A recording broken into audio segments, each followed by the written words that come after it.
தர்மத்த பத்தி ஒரு சில விஷயங்கள் சொல்லுங்க. ஒரு சாதாரண மனுஷனா இருந்தாலும், என்ன மாதிரியான தர்மங்கள்லாம் நம்ம வாழ்க்கையில நம்ம பண்ணணும்? தர்மம் நான் சொல்லிட்டேன். முதல்ல கல்வி தர்மம். கல்வி தர்மம் யாருக்கா இருந்தாலும் கல்வி கத்துக் குடுக்கணும் குழந்தைகளுக்கு. அதுதான் ஒரு குடும்பத்தையே காப்பாத்துற மாரி கல்வி. 2வதுக்கு மெடிக்கல். மெடிக்கல் அந்த அந்த அது ஒரு தர்மம் யாரா இருந்தாலும். ஏன்னா எல்லாருக்கும் ஒரு தகராறு வருது. எல்லாம் ஒழுங்கா இருக்கிறதில்ல. 60 வயசுலயும் போயிடுறான், 70 வயசுலயும் போயிடுறான், 30 வயசுலயும் போயிடுறான். சில பேர் 90 வயசுல இருக்கா. அது அவளுக்கு குறைகளுக்கு தகுந்த மாரி அதில் நம்மளால முடிஞ்ச மெடிக்கல் ஹெல்ப் பண்ணணும். சாப்பாடு இல்லாமல் கஷ்டம் இருக்கு.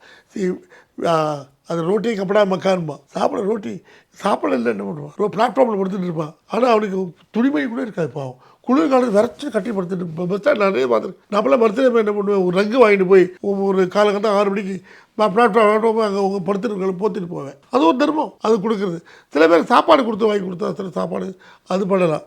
இதுதான் மெயினாக தான். வேறு தங்கத்தையான நம்மளை வீடு வாங்கி கொடுக்க முடியாது எல்லாருக்கும். இதெல்லாட்டையும் பண்ணலாம், மற்ற பண்ணலாம். அது பண்ணால் அவளுக்கு திருப்தியாக இருக்கும்.